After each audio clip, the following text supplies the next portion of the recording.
முன்புள்ளாருக்கு இவர் உத்தாரகராக கூடும்படி எங்கனே எண்ணில் ஆஸ்போடயந்தி பிதரஹா ரிணுத்யந்தி பிதாமகாக வைஷ்ணவோ நக்குலே ஜாதா சனஸ் சத்தாரயிஷ்யதி.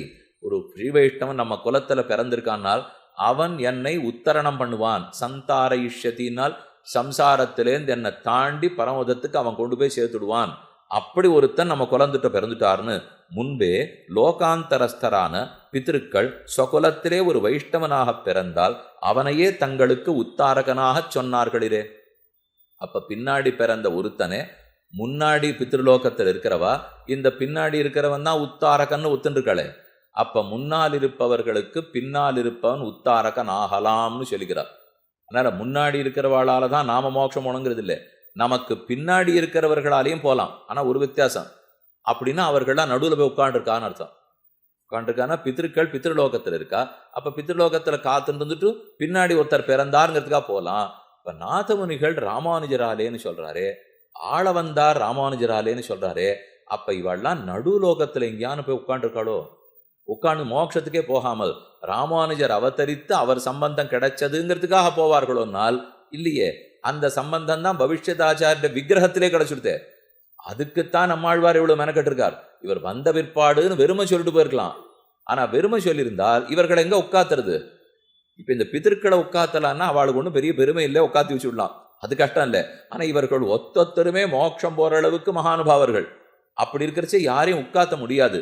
ஆனா அது வேண்டாம், இவர் சம்பந்தத்தால் இருக்கணுங்கிறதுக்காகத்தான் நம்மாழ்வார் விக்கிரக பிரதிஷ்டை பண்ணி கொடுத்திருக்கார். முன்பே லோகாந்தரஸ்தரான பித்திருக்கள் ஸ்வகுலத்திலே ஒரு வைஷ்ணவனாக பிறந்தால் அவனையே தங்களுக்கு உத்தாரகனாக சொல்ல கடவார்களே. வைகுண்டேது பரையலோகே என்று சொல்லப்படுகிற லோகாந்தரஸ்தரான நாதமுனி பிரபிருதிகள் ஸ்வகீயமான பிரபன்ன குலத்திலே நித்தியசூரிகளில் தலைவராய் வைஷ்ணவ அக்ரேசரராய் ஒரு மகானுபாவன் திருவவதாரம் பண்ணினால் அவரையே தங்களுக்கு உத்தாரகராக நினைத்திருக்க சொல்ல வேண்டாவரே. என்னன்னன்றத ஒரு 2-3 வார்த்தையை மட்டும் போட்டுங்க. ஒன்று, லோகாந்தரஸ்தர், வேறு லோகத்தில் இருக்கக்கூடியவர்கள்.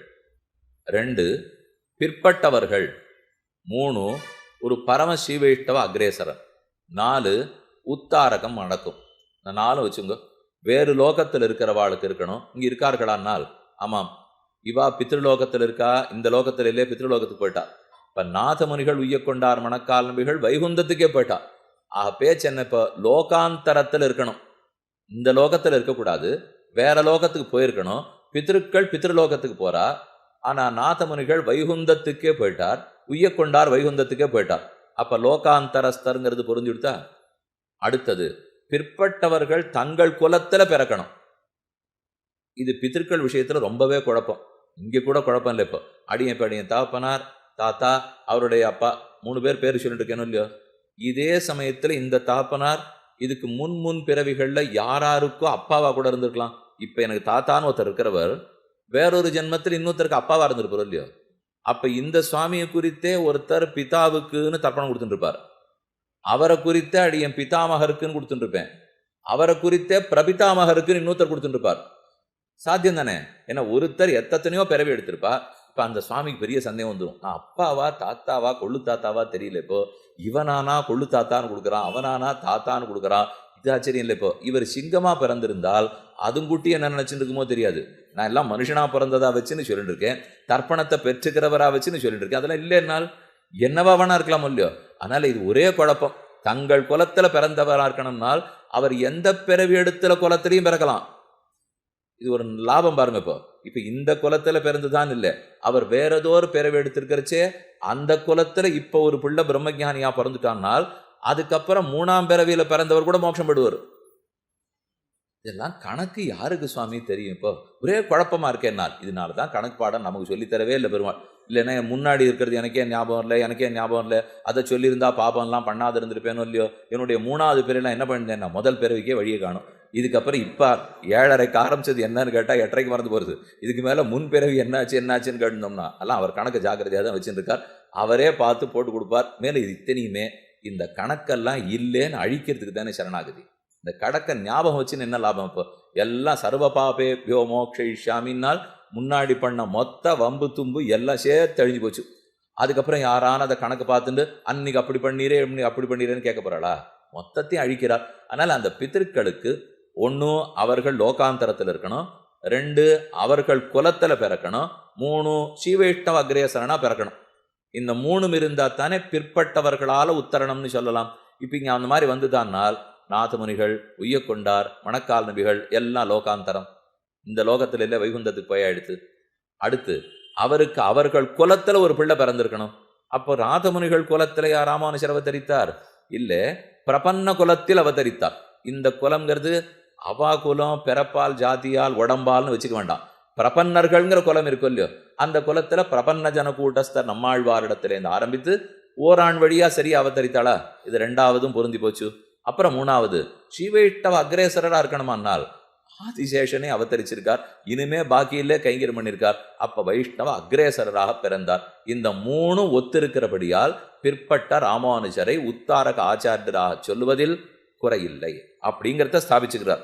அப்போ லோகாந்தரஸ்தரான நாதமுனி பிரபிருதிகள் ஸ்வகீயமான பிரபன்ன குலத்திலே நித்தியசூரிகளில் தலைவராய் வைஷ்ணவ அக்ரேசரராய் ஒரு மகானுபாவன் திருவவதாரம் பண்ணினால் அவரையே தங்களுக்கு உத்தாரகராக நினைத்திருக்க சொல்ல வேண்டாவிரே.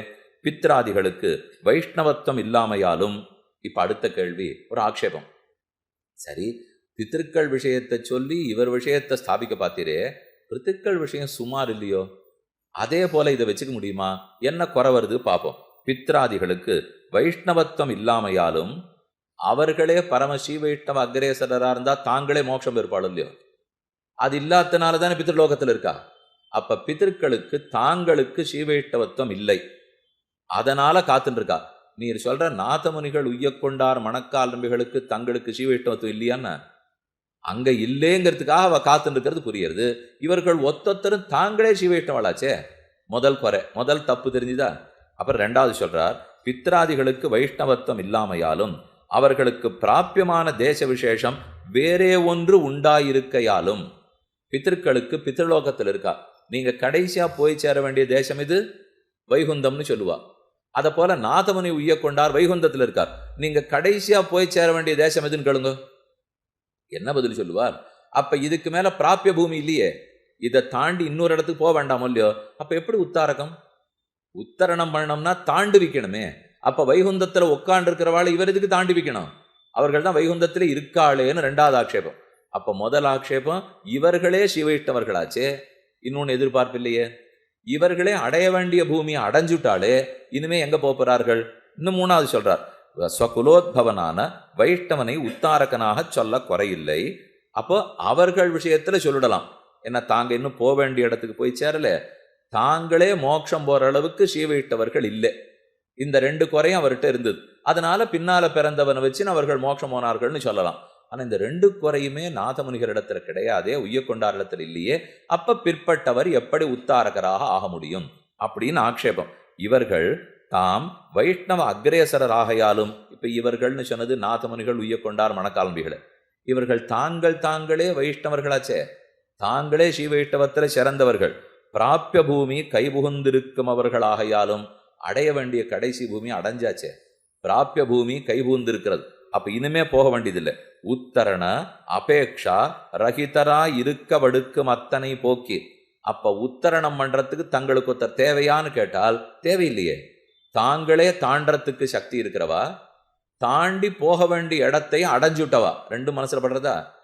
இப்போ தாண்டி எங்க போகணுமோ அங்க போயாச்சு, இனிமே தாண்டறதுக்கு இடம் இல்லை. அப்படியே தாண்டணும்னா கூட இன்னொருத்தர் தேவையில்லை, அவர்களே போகக்கூடியவா தான். அப்படி இருக்கிறச்சே பிற்பட்டவர்களை உத்தாரகன் எப்படி சொல்ல முடியும்? ராமானுஜர் அவர்களுக்கு உத்தரணாச்சாரியன் ஆவரான்னு கேள்வி போக்கி காலவிப்பர்கரட்டரான இவர் பக்கலிலே உத்தாரகத்தை புத்தி பண்ணக்கூடாதே. காலத்தால பிற்பட்டு இருக்கிற இவரிடத்துல போய் உத்தாரக ஆச்சாரியர்னு புத்தி பண்ணலாமா என்னில் அங்கனே சொல்லப்படாது. அந்த மாதிரி சொல்ல முடியாது. கேளுங்கோள், இதுவும் கூடும், இவர்கள் விஷயத்திலையும் அது கூடும். எங்கனே என்னில் நாதமுனிகளுக்கு ஆழ்வாரிடத்திலே உத்தாரகத்துவ பிரதிபத்தி நடக்குமே. அழகா சொல்ல போறார், நன்னா காதை தீட்டின்னு கேட்கணும். நாதமுனிகளுக்கு நம்மாழ்வார் உத்தாரகரா இல்லையா? ஆமா, அவரிடத்துல தான் 4000 பெற்றார், அவரிடத்துல தான் எல்லா உபதேசங்களையும் பெற்றிருக்கார். அப்ப நம்மாழ்வாரிடத்துல நாதமுனிகள் தேவரீரே உத்தாரகர் என்று சொல்லி கொண்டிருப்பார். அதுல யாருக்கு இப்ப சந்தேகம் இல்லை? நம்மாழ்வார் நாதமுனிகளுக்கு ஆச்சாரியனே. உத்தாரகத்துவ பிரதிபத்தி நடக்குமே, அதில் சோத்தியம் இல்லை, அதில் ஒன்றும் சந்தேகம் இல்லை. அதுல ஒன்றும் கேள்வி இல்லை. இப்போ ஒத்துனுட்டோம் இல்லையா? இனி நாதமுனிகள் தமக்கு உத்தாரகமாக ஆழ்வாருடைய திருவடிகளை அறுதியிட்டிருக்கையாலும், நாதமுனிகளிடத்தே நம்மாழ்வார உத்தாரகர்னு சொல்றீரே, அவர் தலையா, தோளா, திருவயிரா, ஏதோ நமக்கு உத்தாரகம்னால் எல்லாம் நிமிந்து பார்க்க கூட அது எனக்கு யோகியதை கிடையாது சுவாமி, திருவடி தான் உத்தாரகம். அதனால நம்மாழ்வார் திருவடியே நமக்கு தஞ்சம் என்று நாதமுனிகள் கூறுவார். அப்ப ஆழ்வாருடைய திருவடிகளை அறுதியிட்டிருக்கையாலும் ஆழ்வார் தாமும் பவிஷ்யதாச்சாரிய விக்கிரகத்தை காட்டி கொடுத்து, நம்மாழ்வாரே பவிஷ்யதாச்சாரிய விக்கிரகத்தை நாதமுனிகளிடத்துல கொடுத்து என்னன்னு சொன்னார்? ராமஸ்ய தட்சிணோ பாகுகு என்கிறபடியே நம்முடைய அவயவமாக நினைத்திரும், என்னுடைய அவயவமா இந்த ராமானுஜரை நினைத்திரும், ராமனுக்கு வலக்கை லக்ஷ்மணனை போலே எனக்கு அவயவம் இவர் என்று சொன்னார். அப்ப ஒன்று, நம்மாழ்வாரே ராமானுஜரை தனக்கு அவயவம்னு சொல்லியிருக்கார். 2, நம்மாழ்வாருடைய அவயவமான திருவடிகளைத்தான் தஞ்சம்னு நாதமுனிகள் பற்றி இருக்கிறார். ஆகவே நம்மாழ்வார் திருவடி அவயவம், திருவடி ராமானுஜர், ஆகவே ராமானுஜரை உத்தாரகர்னு சொல்லுவதில் குறையில்லை. இப்ப பிற்பட்டவர் சொல்லலாமா? தங்களுக்கேன்னா தங்களுக்கே நம்மாழ்வார் உத்தாரகரா இல்லையா நாதமுனிகளுக்கு? ஆமாம். நம்மாழ்வாரிடத்தில் எது உத்தரணம் பண்ணும்? திருவடி. அந்த திருவடி யார்? அவயவம்னு ராமாழ்வாரே சொல்லியிருக்கிற ராமானுஜர். அதனால் அவரை உத்தாரகர்னு ஏற்றுக்கொள்ளலாம். நம்முடைய அவயவமாக நினைத்திரும் இவ்வக்திக்கடி நாமாகையாலே நமக்கடியுமாயிருக்கும். இந்த வெக்திக்கடி நான், இது நம்மாழ்வாரே சொன்னது. இந்த வெக்தி இப்ப நான் உருவாக்கியிருக்கேன், இது என்னால் தான் உருவாயிருக்கார், அவர் தான் நமக்கு அடி, அவரே நாம், நாமே அவர் என்ன சொப்பனத்தில் சாதித்தார் என்று உடையவரை ஆழ்வார் தமக்கு திருவடிகளாக அறுதியிட்டு அன்றே அருளி செய்கையாலும், இவர்தான் தனக்கு திருவடின்னு என்றோ சொன்னார். மாறன் அடிபணிந்து உய்ந்தவர்னு விடாம சொல்லிருக்கோம். ஸ்ரீ மாதவாங்கிரி ஜலஜத்வய நித்த சேவா பிரேமா விலாசய பராங்குஷ பாத பக்தம்னு சொல்லுகிறோமா? அதனால நம்மாழ்வாருடைய திருவடியே ராமானுஜரானார். ஆழ்வார் பிரசாதித்த தமக்கு திருவடிகளாக அறுதியிட்டு அன்றே அருளி செய்கையாலும் நாதமுனிகள் ஆழ்வார் பிரசாதித்த வெக்தியிலே பரிபூர்ணமாக உத்தாரகத்துவத்தை அறுதியிட்டு முழுக்க முழுக்க இந்த திருவடி தான் உத்தாரகம் நினைக்கணும். போ நம்மாழ்வார் திருவடியை உத்தாரகம் நினைக்கணுமா? அல்லது அவர் பண்ணி கொடுத்த விக்கிரகத்தை நானே தான் இந்த விக்கிரகம், இதுல ஆச்சாரியன்னு பிரதிபத்தியோடணும்னு சொல்ல அந்த விக்கிரகத்தடத்துல பிரதிபத்தியோட இருக்கணுமானால் ரெண்டும் ஒன்று தானே சுவாமி. நம்மாழ்வார் திருவடியில பிரதிபத்தியோடு இருந்தா என்ன, அவர் தான் தான் இவர்னு சொன்ன திருமேனி இடத்துல பிரதிபத்தியோடு இருந்தா என்ன? அதனால பவிஷ்யதாச்சாரிய திருமேனிக்கு உரியவரான உடையவரையே தனக்கு உத்தாரகர்னு பிரதிபத்தி பண்ணதில் நம்பினதில் தவறில்லை. நாதமுனிகள் ஆழ்வார் பிரசாதித்த வெக்தியிலே பரிபூர்ணமாக உத்தாரகத்துவத்தை அறுதியிட்டு உய்யக்கொண்டாருக்கு வெளியிட்டருள, அவர் மணக்கால் நம்பிகளுக்கு வெளியிட்டருள, மணக்கால் நம்பியும் ஆளவந்தாருக்கு வெளியிட்டருள, ஆளவந்தாரும் தம்முடைய ஸ்ரீபாதத்தில் முதலிகளில் திருமல நம்பி, திருக்கோட்டியூர் நம்பி, திருமாலையாண்டான், பெரிய நம்பி, திருவரங்கப் பெருமாள் அரையர் தொடக்கமானோருக்கு வெளியிட்டருள, இவர்கள் அடைய தன் நிஷ்டராய் இந்த ரகசிய விசேஷத்தை திருவுள்ளத்திலே கொண்டு உடையவரோட்டை சம்பந்தம் தங்களுக்கும் வேணும் என்று கொண்டு. அப்ப இவர் நம்மாழ்வார் திருவடின்னு பற்றினதிலேந்து ஆரம்பம். தூய் நெறிசேர் எதிகட்கிறவன் யமுனத்துறவன் இணையடியாம் கதிபத்துடைய விராமானுஷன். இந்த பாட்டில் ஒரு அர்த்தம் இருக்கு, சூக்ஷ்மமான அர்த்தம். தூய் நெறிசேர் எதிகட்கிறவன் யமுனைத்துறவன் இணையடியாம் கதிபத்துடைய விராமானுஷன். பாட்டே பொருந்தாது. கொஞ்சம் அர்த்தத்தை யோசிச்சு பாருங்க, பாட்டு பொருந்துதான்ட்டு. ஆளவந்தார் தான் தூய் நெறிசேர் எதிகட்கிறவன் யமுனைத்துறவன் இணையடியாம் கதிபத்துடைய. ஆளவந்தார் திருவடியே தனக்கு கதியாக உடையவர் ராமானுஜர்னால் பார்த்ததே இல்லை. எப்படி திருவடியை கதியாக உடையிறது இப்போ? ஆனால் பாட்டு நேரம் இருக்கு. இப்போ இணையடியாம் கதிபத்துடைய. ஆனால் வியாக்கியானத்தில் என்ன தெரியுமா புலலோகஞ்சியர் சாதித்தார்? இணையடின்னு சொன்னால் ஆளவந்தார் இணையடி பெரிய நம்பிகள், அப்ப பெரிய நம்பிகளையே தனக்கு கதியாக கொண்ட ராமானுஜர்னு வியாக்கியானம். அப்ப அந்த இடத்துல புரிஞ்சு போச்சு, ஆளவந்தாரை பார்க்காது இருந்தாலும் ராமானுஜர் ஆளவந்தார் திருவடியே கதியாக கொண்டவர்னால் என்னைக்கும் திருவடின்னு சொன்னா ஸ்வ ஆச்சாரிய பதயுக்மம்னு அர்த்தம். தன் ஆச்சாரியனுடைய 2 திருவடியாத்தான் சிஷ்யன் இருக்கிறான். அதைத்தான் அங்க இடத்துலையும் ராமானுஜ முத்தந்தாதி பாட்டில் பார்த்தோம். இங்கேயும் அதே நியாயம்தான் சொல்றாரு இருப்பார். அவர் இப்படி வரிசையா ஓராண் வழியிலே சொல்லி கொண்டு வர ஒத்தொத்தரும் உடையவரோட்டை சம்பந்தம் தங்களுக்கு வேணும் என்று கொண்டு கொடுமின் பொன்மின் என்றும் தஸ்மை தேயம் ததோ கிராக்கியம் என்றும் சொல்லுகிறபடியே தாங்கள் உடையவருக்கு ரகசியார்த்தங்களை உபதேசித்து ஆச்சாரிய வியாஜேன சம்பந்தம் பெற்று தாம் குமாரர்களையும் ஆசிரியிப்பித்து. இப்ப வரிசையா சொல்லணும் நாதமுனிகள் உய்யக்கொண்டார், மணக்கால் நம்பிகள், ஆளவந்தார், ஆளவந்தாருடைய சிஷ்யர்கள் 5 பேர். இவர்கள் எல்லாருமே ராமானுஜ சம்பந்தம் தங்களுக்கு வேணும்னு ஆசைப்பட்டு எந்த விதத்துல சம்பந்தப்படுத்திக்கலான்னு பார்க்கறார். கொண்மின் கொடுமின், கொடுங்கோ வாங்கிக்குங்கோ என்று தொண்டரடிப்படி ஆழ்வார் பாசுரம். இங்க கொடுங்கோ வாங்கிக்குங்கோன்னா ஞானத்தைன்னு அர்த்தம். அப்ப ஞானத்தை கொடுங்கோ, ஞானத்தை வாங்கிக்குங்கோ. தஸ்மை தேயம் ததோ கிராக்கியம், அவருக்கு கொடுக்கலாம், அவரிடத்திலிருந்து பெற்றுக்கொள்ளலாம். அதை போல இந்த 5 பேரு ராமானுஜருக்கு அர்த்தங்களை கொடுத்தார்கள். அவரிடத்துல என்ன பெற்றுண்டார்கள்? மோட்சத்தை. அப்ப ஞானத்தை கொடுத்தனர், மோட்சத்தை பெற்றனரான்னு சொல்றார். என்று சொல்லுகிறபடியே தாங்கள் உடையவருக்கு ரகசியார்த்தங்களை உபதேசித்து, உடையவருக்கு திருமந்திரத்வயம் சரமஸ்லோக அர்த்தத்தை உபதேசித்து, ஆச்சாரிய வியாஜேன சம்பந்தம் பெற்று, ஆச்சாரியங்கிற ஒரு ஷாக்கு சொல்லி சம்பந்தம் பெற்று, ஆச்சாரிய சம்பந்தம் பெற்றுன்னு தான் எழுதணும். அதுக்கு என்ன ஆச்சாரிய வியாஜேன சம்பந்தம் பெற்று? ஆச்சாரிய சம்பந்தம்னா நிஜமா நேர ஆச்சாரியன்னு ஆயிடும். அப்படி யாரும் இல்லை. இப்ப சாந்தீபனிய கண்ணனுக்கு ஆச்சாரியன்னு சொல்லலாமா? வசிஷ்டாச்சாரியரை ராமனுக்கு ஆச்சாரியன்னு சொல்லலாமன்னால் அஜ்ஞாத ஞாபனமே இல்லையே. தெரியாததை சொல்றவன் தான் ஆச்சாரியன். இவ யாரு தெரியாததை சொல்லவே இல்லையே, தெரிஞ்சதை ஞாபகப்படுத்தினான். எது ஏற்கனவே தெரியும், ஆனா குரு சிஷ்ய பரம்பரை வீணா போடக்கூடாதுங்கிறதுக்காக ஞாபகப்படுத்தத்தான் இந்த ஆச்சாரியர்கள்லாம். அதனாலதான் ஆச்சாரியன்னு சொல்லாமல் ஆச்சாரிய வியாஜேன சம்பந்தம் பெற்று, ஆச்சாரியன் ஒரு ஷாக்கு சொல்லி அதன் மூலம் ராமானுஜருடைய தொடர்பு பெற்று தாம் குமாரர்களையும் ஆசிரியிப்பித்து, இந்த எல்லா ஆச்சாரியர்களும் தங்க பிள்ளைகளை தாங்க திருத்தல, எல்லாம் ராமானுஜரிடத்துல ஒப்படைச்சுட்டா. தாம் குமாரர்களை ஒப்படைத்து அதனால் சத்வாரகமான சம்பந்தத்திலே தாம் குமாரர்களையும் ஆசிரிப்பித்து, அத்வாரகமான சம்பந்தத்திலும் சத்வாரகமான சம்பந்தத்திலே கனக்க நினைத்திருந்தது. இவர்களுக்கெல்லாம் நேர ராமானுஜரோட சம்பந்தம் உண்டா? இல்லை. ஆனா யார் மூலம்? நம்மாழ்வார், நாதமுனிகள், உய்யக்கொண்டார், மணக்கால் நம்பிகள் என்ன ஒத்தொத்தர் மூல சம்பந்தம் இல்லையோ. நேர் சம்பந்தத்தை விட இவர்கள்லாம் அந்த மூலமான சம்பந்தத்தை தான் பெருசா மதிச்சாலும். ஆனா நமக்கு எப்பவுமே கொஞ்சம் நேரம் பார்த்துட்டா தேவையில்லைன்னுவோம். ஆனா ஆழ்வார் பாட்டுல பாருங்க, இப்போ அடிக்கீழ் அமர்ந்து புகுந்து அடியீர் வாழ்மின் என்னென் அருள் கொடுக்கும் படிக்கீழில்லா பெருமானே படனக்குருகூர் சடகோபன் முடிப்பான் சொன்ன 1000 திருவேங்கடத்துக்கு விபத்தும் பிடித்தார் பிடித்தார் வீற்றிருந்து பெரியவானுள் நிலாவுவரே. நேர நம்மாழ்வார் சம்பந்தம் திருவேங்கடையான் சம்பந்தம்னு சொல்லலை, பிடித்தார் பிடித்தார் பிடித்தாரை பற்றி. அப்ப பிடித்தார்னு இருக்கிறத விட பிடித்தாரே பிடித்தார். இது ஆண்டாள் நாச்சியார் மொழி பாசுரம். மைத்துனன் நம்பி மதுசூதன் வந்தன்னை கைத்தலம்பத்த கனாக்கண்டேன் தோழினான் என்று பாட்டு. ஒரு பெரிய சுவாமி உட்காந்து கல்யாணம் பண்ணி கொடுக்குறாராம். கற்பனை தானே, எல்லாமே சொப்பனம் தான் ஆண்டாளுக்கு. ஆண்டாள் அமர்ந்திருக்கிறாள், ரங்கமன்னார் எழுந்துள்ளி இருக்கிறார். அப்ப காப்பு நான் கட்ட கனாக்கண்டேன் தோழினான். காப்பை கட்டணும். சுவாமி பிரகஸ்பதி சுவாமி தான் எடுப்பார். எடுத்துட்டு இந்த பொண்ணை கை பிடிச்சுங்கோ, சின்ன குழந்தைகள் தானே, அதனால இப்படி கை வச்சுக்கோ இப்படி கை வச்சுக்கோன்னுட்டு அந்த பிள்ளைக்கெல்லாம் சரியா கட்ட தெரியாது. அதனால நீ கட்டுறாப்பில்னு வச்சு அவரே கட்டிடுவார்.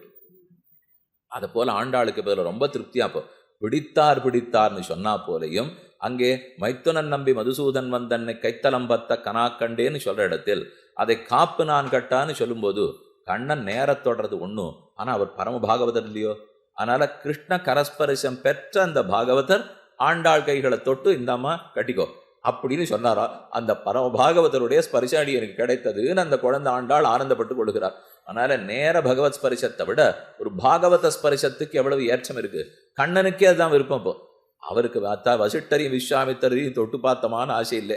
ஆனா இந்த கோபிகா ஸ்திரீகள் ஒத்தொத்தரோடையும் வெண்ணை கடையறதுக்காக உட்கிறார். முழுதும் வெண்ணை அலைந்து தொட்டுண்ணும் முகிழ்ந்திரு தாமரை கையும் எழில்கொள் தாம்பு கொண்டு அடிப்பதற்கு எழுகு நிலையும் என்று குலசேகராழ்வார் பாடிட்டு வரும்போது எல்லாம் தாமோதரா மெய்யறிவன் நானே மேலையகத்து தயிர் கடைய புக ஒல்லை நானும் கடவன் என்று கள்ள வழிய விடித்து பூக்குன்னு குலசேகராழ்வாருடைய பாசம். கண்ணன் தயிர் கடையறதுக்கு உட்கார்றார். ஆரோர் பெண்ணு தயிர் கடையணும்னு ஒரு பாத்திரத்தில் எடுத்துன்னு போறா. உடனே பாத்திரம் ரொம்ப பெருசா இருக்கு, உன்னால தனியா கடைய முடியாது, இப்படி உட்காருன்னார். சரி நீ கடைஞ்சு கொடுக்குறியான்னா, இல்லை நீயும் கடைய வேண்டாம் நானும் கடைய வேண்டாம், சேர்ந்து கடைவோம். நீ தனியா கிடையாதே, நான் தனியா கடை. அவளுக்கு ரொம்ப தெரியாது, ஆனா துணுக்குன்னு மனசுல தோணித்து. பார்க்கடலையே அசுரர்களே வெளியில போங்கோ தேவர்களே வெளியில போங்கோ நானே கடைஞ்சு தரேன்னு சொன்னவர் இந்த பாத்திரத்தில் இருக்கிற தயிரை எதுக்கு 2 பேரும் சேர்த்து கடையலாங்கிறார். அவ்வளவு பெருசு தானே கடைஞ்சுட்டார். என்னால் அங்க அந்த அசுரனையும் ராட்சசையும் தொட்டு பெண்ணா போறது, அவனை தொடவே வேண்டாம். தேவர்கள் இருக்காள் என்னால் எல்லாம் பிரயோஜனாந்தர பரர்கள், அதனால நிச்சயம் தொடமாட்டார். தானே வேணும்னு இருக்கிற இந்த குழந்தைகள் கைப்படணும்னு அவரே ஆசைப்பட்டு இருக்கிறச்சே. அதனால சத்வாரகம் இன்னும் சிறப்பு. அத்வாரகம்ங்கிறது பெருமை தான். ஆனா ஒருத்தர் மூல நமக்கு சம்பந்தம் கிடைத்தா பெருமை தானே. அதுதான் கடைசி ஸ்லோகத்தில் ஆள வந்தாரே சொல்லிக்கிறார். பிதாமகம் நாதமுனிம் விலோக்கிய பிரசீத மத்விருத்தம் அச்சிந்தயித்வா அகிருத்திமத்வ சரணாரவிந்த பிரேம பிரகர்ஷாவதி ஆத்மவந்தம் பிதாமகம் நாதமுனிம் விலோக்கிய பிரசீத மத்விருத்தம் அச்சிந்தயித்வா. காட்டுமன்னார்குடி ராஜகோபால சுவாமியே, ஸ்ரீமன் நாராயணனே, என்ன நானாகவே பார்க்க வேண்டாம். எனக்கு பெருமை இருந்தாலும் பார்க்க வேண்டாம், எனக்கு தாழ்ச்சி இருந்தாலும் பார்க்க வேண்டாம், என்னையே பார்க்க வேண்டாம். அப்போ உனக்கு எப்படி நான் மோட்சம் கொடுக்குறதுனால் என் பாட்டனாரை பார்த்து கொடும், நாதமுனிகளை பார்த்து கொடுக்கறதா இருந்தா கொடும். அகிருத்திமத்த சரணாரவிந்த பிரேம பிரகர்ஷாவதி ஆத்மவந்தம் பிதாமகம் நாதமுனிம் விலோக்கிய பிரசீத மத்விருத்தம் அச்சிந்தயித்வா. என்னுடைய விருத்தத்தை பார்க்க வேண்டாம். வியாக்கியானம் பண்றார் பெரியவாச்சன் பிள்ளை. என்னுடைய தாழ்ச்சியை பார்க்க வேண்டாம், நாதமுனிகளை பார்த்து கொடும்னு சொல்றாருன்னு எழுதினார். வாஸ்தவம் தான், நான் ரொம்ப தாழ்ந்தவன், அதனால என்னை பார்க்க வேண்டாம், எங்க பாட்டனாரை பார்த்து கொடுத்துரும்னு சொன்னால், நாளைக்கு ஒருவேளை நான் தாழ்ந்தவனா இல்லாமல் நிஜமாவே நான் யோக்கியத்தை இருக்கிறவனா இருந்துட்டேன்னு வச்சுக்கோ, அப்ப இந்த பாட்டை மாத்தினுடலாமா?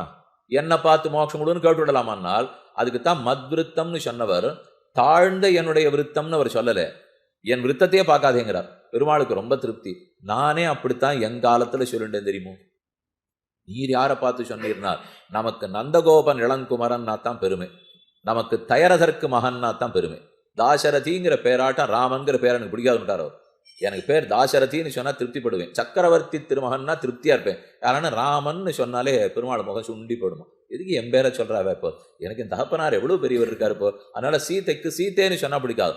ஸ்னுஷா தசரதஸ்யாகம் சத்ரு சைன்ய பிரதாபினா, நான் மாட்டு பொண்ணும், நான் அந்த தசரதனுக்கு மருமகள் அப்படின்னு சொன்னதான் அவளுக்கு பெருமை. ஹனுமான் இங்கேருந்து சுந்தரகாண்டம் போய் நிற்கிறார், சீத்தை நடத்துல சரித்திரம் சொல்றார்.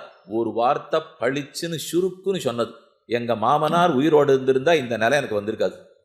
இதை விட ராமனுக்கு வேற குத்தலே வேண்டாம், இது ஒன்றே போரும் இல்லையா. எங்க மாமனார் இருந்திருந்தால் இந்த நிலைமை எனக்கு வந்திருக்குமான்னா, அப்ப இவர் இருந்து என்ன பண்ணார்? இவரும் ஒண்ணு பண்ணல, யாரும் ஒண்ணு பண்ணல, அவர் இருந்தா விட்டுருக்க மாட்டார்னு சொல்லிக்கணும்னால அதான் பெருமை. அப்ப முற்பட்டவனுடைய சம்பந்தத்தாலே பிற்பட்டவனுக்கு ஏற்றம். அதனாலதான் பிடித்தார் பிடித்தார் வீற்றிருந்து பெரியவானுள் நிலாவுவரேன்னு சொல்றோம். அப்ப ஆச்சாரிய வியாஜேன சம்பந்தம் பெற்று தாம் குமாரர்களையும் ஆசிரியிப்பித்து அத்வாரகமான சம்பந்தத்திலும் சத்வாரகமான சம்பந்தத்திலே கனக்க நினைத்திருந்தது. ஸ்வோத்பாதக விஷயீகாரக விஷயத்தில் சோத்த ஸ்வ உத்தாரகத்துவ பிரதிபத்தி பண்ணியிருந்தார்கள் என்றபடி. எந்த விஷயத்துல என்ன பிரதிபத்தி பண்றா பாருங்க, இந்த ரெண்டு சப்தமும் ரொம்ப முக்கியம். ஸ்வ உத்பாதக விஷயீகாரக விஷயத்தில் தாங்கள் அனுகிரகித்து கட்டாட்சித்து அதன் மூலம் இவர்கள் மோட்சம் பெறணும் அப்படின்னு இருக்கிற விஷயத்துல போய் அந்த விஷயத்தை தங்களுக்கு மோட்சம் பெற்றுக் கொடுக்கும் விஷயம்னு நினைச்சிருக்கலாம். இவர்களுடைய கருணா கட்டாட்சத்தால யார் மோட்சம் பெறணுமோ அவரிடத்தில் அவர் சம்பந்தத்தால நமக்கு மோட்சம்னு பிரதிபத்தி பண்ணி இருந்தார்கள். அதத்தான் ஸ்வ உத்பாதக விஷயீகாரக விஷயத்தில் ஸ்வ உத்தாரகத்துவ பிரதிபத்தி பண்ணி இருந்தார்கள் என்றபடி. கண்டாகர்ணன் பக்கல் பண்ணின விஷயீகாரம் அவன் உடன் பிறந்தவன் அளவும் சென்றா போலே. கண்டாகர்ணன் பிணவிருந்துட்டான், அதுவும் நவமான சவம். அவன் ஒரு பிராமணனுடைய பிணத்தை எடுத்துன்னு வந்து துவாரக வாசல்ல காத்துன்னு இருந்து இப்பதான் புதுசா போனவரை எடுத்துன்னு வந்திருக்கேன் அப்படின்னு வந்து கண்ணனுக்கு வேற பிரசாதமா கொடுத்தான். அவர் அத்தையும் வாங்கினுட்டு இருந்தா அவனுக்கு மோட்சம் விட்டான். இப்ப கண்டாகர்ணன் பிணவிருந்துட்டான். 18 நாடர் பெருங்கூட்டம்னு ஆச்சாரியத்தில் சாதிக்கிறார். பக்ஷி, குரங்கு, சராச்சரம், வேடன், வேடுவச்சி, கண்டாகர்ணன் அவர்கள் வரிசையில நாயனார் சாதிக்கும் போது கண்டாகர்ணன் பிணவிருந்துட்டான். புதியான சவத்தை கொடுத்தான், அதுக்கு மோட்சம் கொடுத்துட்டார். அவன் கூட அவன் தம்பி வந்தானா, பேச்சே இல்லை, அவனுக்கு மோட்சம். அப்ப அது போல பிறந்தவன் அளவும் கென்றா போலேயும் இது ஒண்ணு. கண்டாகர்ணனுக்கு உடம்பிறந்தவன் போனான். ஸ்ரீ விபீஷணாழ்வான் பக்கல் பண்ணின விஷயீகாரம் கூட சென்ற நால்வடளவும் சென்னா போலேயும். விபீஷணனுக்கு ராமனுடைய அனுகிரகம் கிடைச்சது, கூட இருக்கிற 4 பேருக்கும் கிடைத்து விட்டது. ஸ்ரீ பிரகலாதாழ்வான் பக்கல் பண்ணின விஷயீகாரம் தத் சம்பந்திகளவும் சென்றா போலவும். பிரகலாதனிடத்துல பண்ணனது சம்பந்திகளவுன பிரகலாதம் பிள்ளை விரோச்சனன், விரோச்சனுடைய மகாபலியை கூட கொல்லாம பார்த்தாள சுத்தலோகத்தில் கொண்டு போய் அடைச்சுட்டார். இன்னைக்கு அந்த ஆவணி சவணத்தன்னைக்கு ஓணம் பண்டிகைன்னு மேல வந்து ராஜா தங்க பிரஜைகளை எல்லாம் பார்க்கிறார். அப்படின்னா கேரளத்துல பெரிய உற்சவம் நடக்கிறது இல்லையோ, அதனால பெருமாள் அவர் அனுகிரகிச்சிருக்காருன்னு அர்த்தம். ஏன்னால் பிரகலாதனுடைய பேரன்கிறதுக்காக. ஆக மொத்தத்திலே பிரகலாதன் பேரனா இருந்தாலும் சரி, நாதமுனிகள் பேரனா இருந்தாலும் சரி, தாத்தாவுக்கு பேரன், தாத்தா பெருமானால் அனுகிரகிக்கப்பட்டவரா இருந்தால், நம்மாழ்வார் அனுகிரகம் கிடைச்சிருந்தால் தானே பேறு பெறப்போகிறான். அதனால தத் சம்பந்திகள் அளவும் சென்றா போலவும் நினைத்திருந்தார்கள். இதுக்கு மேல ஒரு அர்த்தம் சொல்றார்.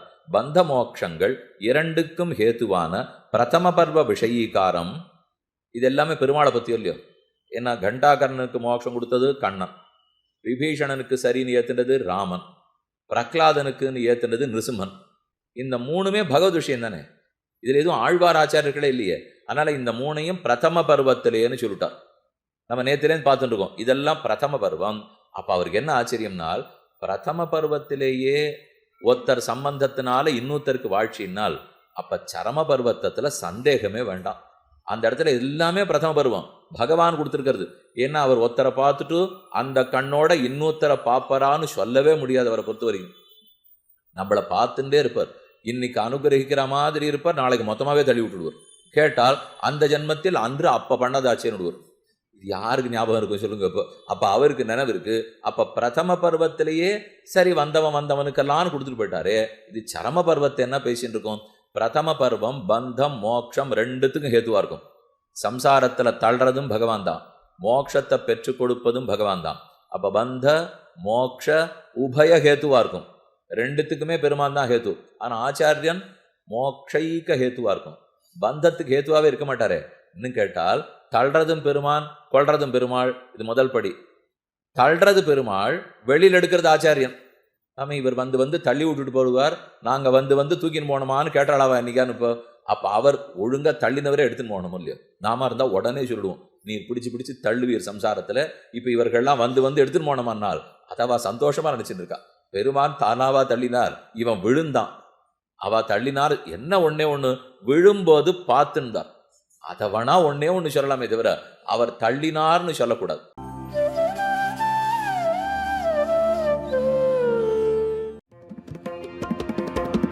यतिराज यतिराज यतिराज जय हो, यतिराज यतिराज रामानुज जय हो, रामानुज जय हो। यतिराज यतिराज यतिराज